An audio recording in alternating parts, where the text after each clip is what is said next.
Hi guys, it's Mrs. Simmons. I'm here talking about English literature, specifically the Romantics, Gothics, and Victorians. So first up, we have 19th century English literature. This was due to major political and social changes at the end of the 18th century.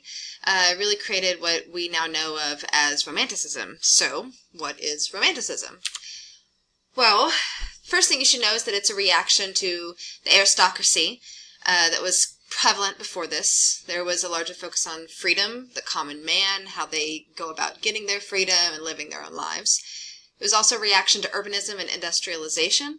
So the focus became nature and the blight of industrialization on said nature. And also it was a reaction to the Enlightenment, which was really focused on reason and science, so Romanticism became more emotional. All of this led to an emphasis in focusing on humans and what humanity meant. So there was a lot of imagination, lots of symbolism, a focus on creativity, working towards a reconciliation of opposites, so sort of like binaries. There was also a focus on nature. The writers in this time period really held nature in awe, that it was truly awe-inspiring, it was awesome, and not in the very trivial way that we use it today. They believed that those who were connected to nature would experience the sublime, which is, real contentedness. And then they also believed in showing strong emotion that humans all experience. So trepidation, awe, and horror as experiences that have true aesthetic and really reflect what we go through as humans. So I have this here, and I just wanted to show you a few romantic paintings. So on the left is Friedrich's The Lonely Tree. Something you might notice is that it is very much focused in nature itself. It does not have mankind in it, except for that one tiny little person there, leaning against the tree. But that person is probably standing in absolute awe of the beauty of nature and the power that nature has beyond us. Then to the bottom, at the right, we see Gercalt's The Raft of Medusa. While this maybe isn't focused so much in nature, though they are on a raft in the middle of the ocean, it's very emotional. You can see that many of the people in the painting are gesturing and showing great amounts of passion. Again, that is a very romantic concept. I would like to stress that I believe Romanticism hasn't quite left the psyche of humans. In fact, I feel as though I am a romantic quite often, not in the relationship portion all the time, but when I look at the world, I think that many people still feel this way, where they look at beautiful places in the world and think that they are incredibly inspired by what's in front of them. And I felt that way before, so I just wanted to show you this picture here is me in front of Isabel Lake in Rocky Mountain Roosevelt National Forest. And this is my favorite place in Colorado. It's incredible, and every time I go there, it takes my breath away, and I always sit there and eat my lunch and just marvel at the beauty of the world that surrounds us. It's a very romantic concept, that. So I wanted to stress this is something that's still fairly modern and something that I think a lot of people still experience. The romantic novelists include Jane Austen, though there's some kind of argument about her role in this, Mary Shelley, who wrote Frankenstein, Walter Scott, and then the two Bronte sisters, Charlotte and Emily. Charlotte wrote Jane Eyre, and Emily Bronte wrote Wuthering Heights, and then Elizabeth Gaskell, that I actually quote a little bit later in this presentation. So, within the Romantics, we had the rise of the Gothics, and this is something that overlaps between the Romantics and the Victorians, but it really was experiencing the darkness of humanity, and there's quite a bit here, so stick with me and write down all of the important points for Gothics here. So, the genre was invented almost single-handedly by Horace Walpole's The Castle of Otranto, but it's been modified in many ways, and unfortunately what that means is that it's been imitated a lot, and imitated so poorly that it's kind of stereotypical now, but at the time it was absolutely electrifying. It was really phenomenal. It's just now we've seen it so much that we kind of think, oh, stereotyping, so boring, we expected that, but we have to understand that it was born here. It was new at this time. So some of the original elements that are often mixed and matched, the first one is a setting. It's often remote. There's an old castle or building that has lots of passages or rooms or mysterious attics or whatever. Usually there's also extreme weather. Another thing is the atmosphere. There's usually an atmosphere of mystery and suspense that's usually enhanced by the setting. The character might only see glimpses of something, so there's a lot of suspense in there. The plot can be built off of the mystery often as well. The third thing is there's usually a prophecy of some kind. It's often tied to the people living there. It's often somewhat confusing. In a modern Gothic storytelling, it might be a legend. It said the ghost of so-and-so still wanders here.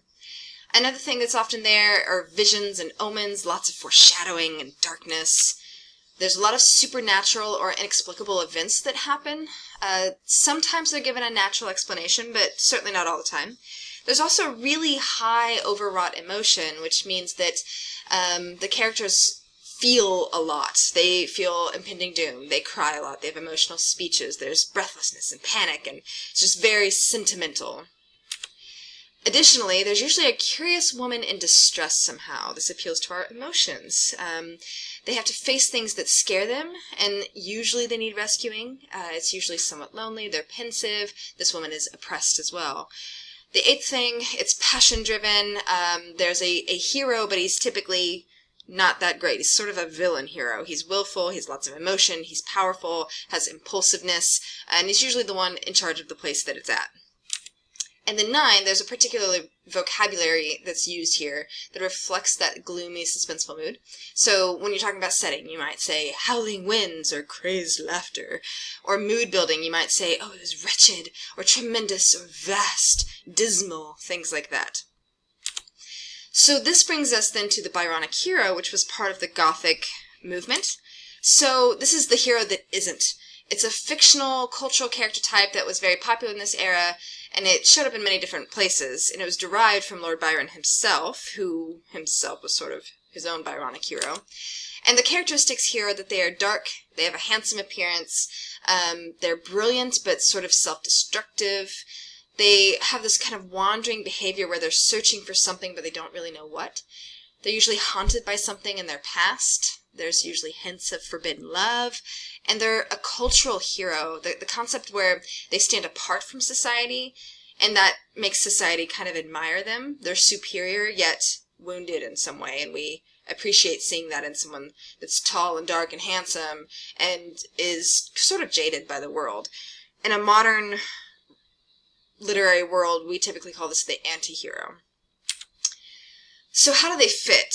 Well, the combination of both the Gothic side, the really dark parts of humanity, and the romantic parts of humanity give us the sublime. This is the phenomenon of beauty mixed with danger, and usually on a grand scale, and that's something that we see a lot in our lives. We suffer, and we feel great pleasure, and we have to deal with the dichotomy that is human life. The Gothics, the Romantics, believed that putting this together gave us a true sort of sense of catharsis as to what humans are. So then we get into the Victorians. Different time period, but still very close, still in the same century. So the Victorian era, around 1837 to 1901, this is during the time of Queen Victoria. The novel became the leading form of literature, in British literature in particular, and writers were shifting. They weren't so focused on those in the higher classes. They were concerned with the middle class. They were writing for the public instead of rich patrons who maybe were paying them. And that really shifted their focus and what they wanted to accomplish with their novels. So one of the things they wanted to accomplish was social issues. So many writers were concerned about the unhappy state of things in England, which is something that Elizabeth Glasgow wrote in one of her introductions to a novel. So due to changes in thinking and industrialization, writers began to pay more attention to the social issues of their time and critique and inspire change to their society through their pieces. They really wanted to tackle the problems they saw in their world and try and make the world a little bit better. So what were some of the social issues that they did tackle? Well, they were going after poverty, disease, industrial abuses such as child labor and factory accidents that were kind of pushed under the rug, and injustices that were present between the poor, the middle class, and the aristocracy. To really portray this well and portray it accurately, they began to write more realistically as well. So while these authors wanted to inspire change, they did not want to seem too apocalyptic. They didn't want to make these issues seem as if it was the end of the world. So they did lean towards realism in their writing. They didn't want to amplify or twist the issues to make them unbelievable or too fantastic. So there was a lot of moderation in their expectations and the solutions that they would present in their writings. What they presented as solutions were simple, feasible, and honestly didn't really fix the problems that they were facing. The Victorian novelists this time include the Bronte sisters as well. You'll note that I did mention Charlotte and Emily earlier. It's because they often aren't really put into one category. They are considered Gothic romanticists and somewhat Victorian. So the Bronte sisters are there. Charles Dickens and George Eliot, along with Thomas Hardy, were all really important writers at this time as well, writing pieces that really critiqued the Victorian era and the injustices present there. So as a quick wrap-up, just to kind of give you a timeline so you can see how things overlap, we first had the Enlightenment period, and I know there's much more before this, but the Enlightenment period is what really set off the movements that happened in the 1800s. So just to stress, I have the time period and then ish, so it is kind of varying. So after the Enlightenment period, we had the New Age. We had Romantic period where we were focusing on nature, imagination, and individuality from about 1790 to 1830. Around this time is also when Gothic writings were coming aboard, and so they were really flourishing during both periods. So they come in between, and then from about 1832 to 1901, we have the Victorian period, again with Gothic writings overlapping. And the Victorian period is then focusing on sentimentality, social issues, morality, and really addressing what can we do to make our world better.